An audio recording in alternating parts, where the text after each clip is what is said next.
म्हज्या भयणीनो आनी भावनो, जेजू येवनाच्या काळार सावन जेजू आयलो आनी जेजू आमचे बरोबर आतां जिवंक लागलो. आनी आयज आमी कितें पळयता, ताका स्नान दिता. जो हांव स्नान दितालो तो उदकान दितालो, पूण ताणें आमकां सांगलेलें म्हज्या उपरांत येता तो तुमकां रोगतान आनी उदकान आनी ओतम्यान स्नान दितलो. जेजून आपणाचेर देवान दिलेली जबाबदारी पूर्णपणे पाळली. जेन्ना देवान आमकां रचली तेन्ना ताणें आमकां आपल्या सारकीं केली.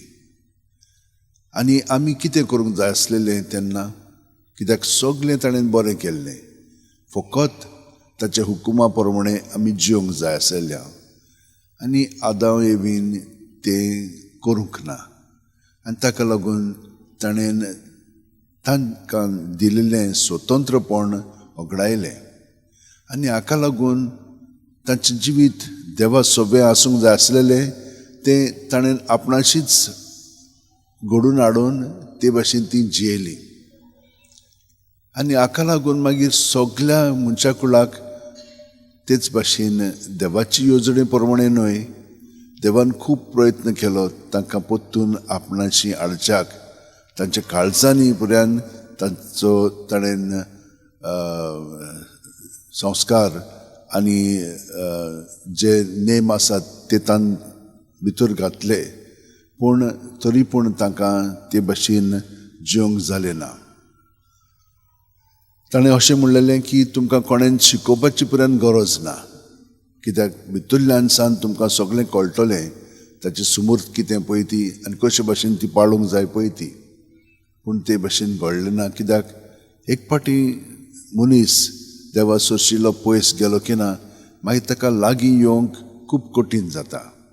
आनी हें ताचेच वस्तूक तो करना, कित्याक देंवचारूय आसा जो आमकां आडायता. हाका लागून देवान आपल्या पुताक धाडलो.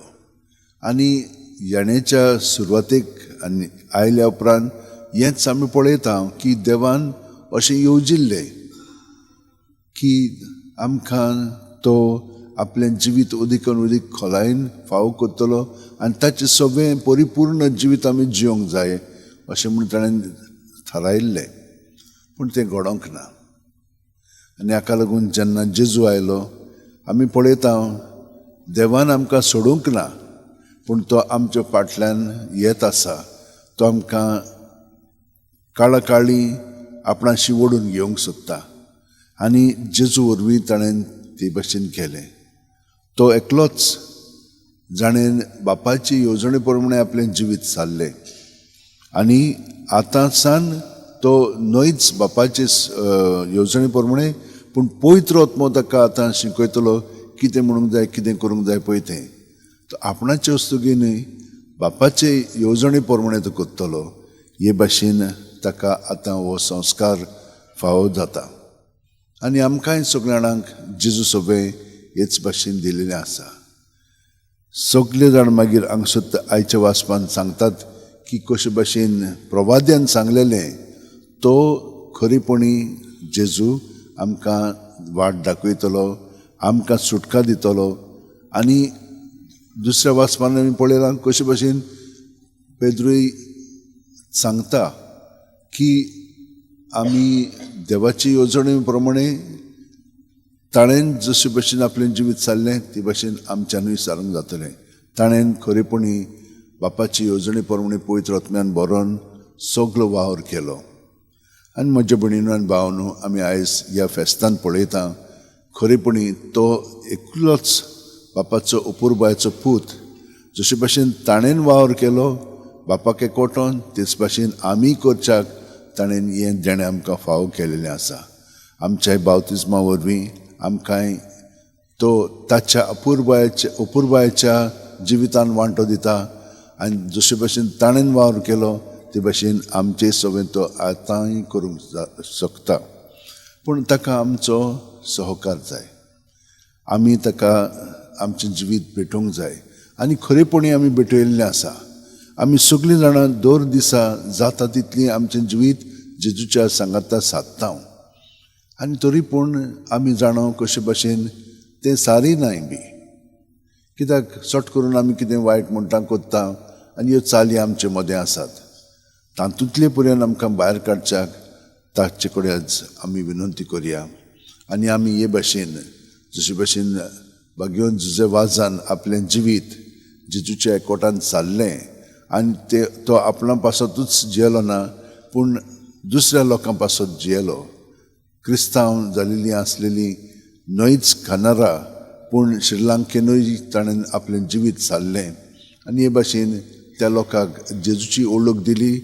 जेजू सगळें तांकां सांबाळली आनी तांकां देवाचें बरेंपण फावो केलें. तर आयज इतलीं वर्सां उपरांत आमी कितलीं जाणां क्रिस्तांव आसा पूण आमी जाणा कशे भाशेन आमकांय आतांय खूब लोक पिडापीड दितात. कित्याक आमी बरीं न्हय ना आमी बरीं म्हणून आमकां पिडापीड दितात. कित्याक आमी जेजूची पाटलावदारां आनी हें आमचें सगळें घडटा तेन्ना आमी मनांत दवरया की आमी एकसुरी ना. जेजू आमचे बरोबर आसा आनी जशे भाशेन पवित्र आत्मो ताका प्रेरणा दितालो कितें म्हणूंक जाय कितें करूंक जाय तें आतां आमी ह्या आतां सुरवातीच्या काळांत पळयतले.